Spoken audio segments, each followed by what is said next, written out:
All right, so I wanted to share this story. I was in Greece for the Summer Olympics. I was taking some students from Cal Baptist University to go share the gospel, and I have tattoos on my arms and my legs, and Greece is super hot, like real hot, like Greece hot. And so when I was there, the missionaries that were there, they asked me not to wear short sleeves or show my tattoos because it's known to be for crime or drugs or stuff like that. And I was like, well, every tattoo I have, it all is about Jesus. Every one of them points to Jesus and gives me opportunities to share the gospel. He's like, well, I appreciate that, but please don't. So I was obedient, and so I was wearing long sleeves and short sleeves, covering them up.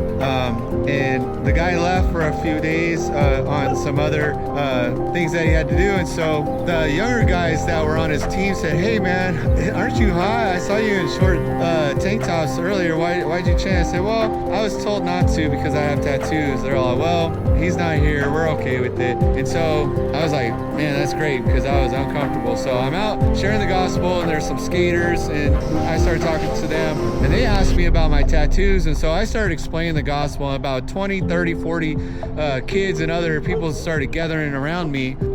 People were interested because I was speaking English. They thought maybe I was an athlete. I was a little skinnier and younger at those days. So I'm sharing the gospel, and I lead these kids to Christ by pointing at every tattoo I had about the Trinity, about David and Goliath, about the burning bush, and how it all relates to the gospel. And when I was done, was praying with the kids and the people. And after I was done with my team and my wife, I look over, and the guy that was in charge, he's there. And I'm like, oh man, I felt embarrassed, I felt shame. And he calls me over and says, can you come talk to me? We're about to go to his house later that day. That's why he showed up for dinner. And he's like, I just need to talk to you privately. I said, all right, sure. So he tells me, I am so sorry.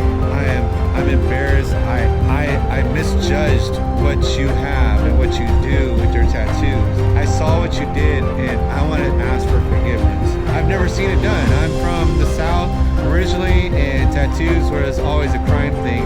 I didn't know you could share the gospel with it. I said, look, when I got saved and I became a pastor, I heard people say negative things about tattoos, and so I wanted to know if tattoos were against God. And I found out that in Leviticus and Deuteronomy, it talks about all these laws and about cutting yourself, and usually it was about cutting yourselves to dead things. I said all the things that I represent on my body talks about the living word, the living God who I serve, and I wanted to use them as an opportunity to start a conversation to share the gospel. I said back in the day they used flannel graphs, nowadays PowerPoint, now video. There's all these streams of ways to share some story, and I use tattoos to share the story of the gospel, and that's why I do it. I hope that encouraged those that are judging others or may have tattoos that are sharing the gospel. Use them for God's glory.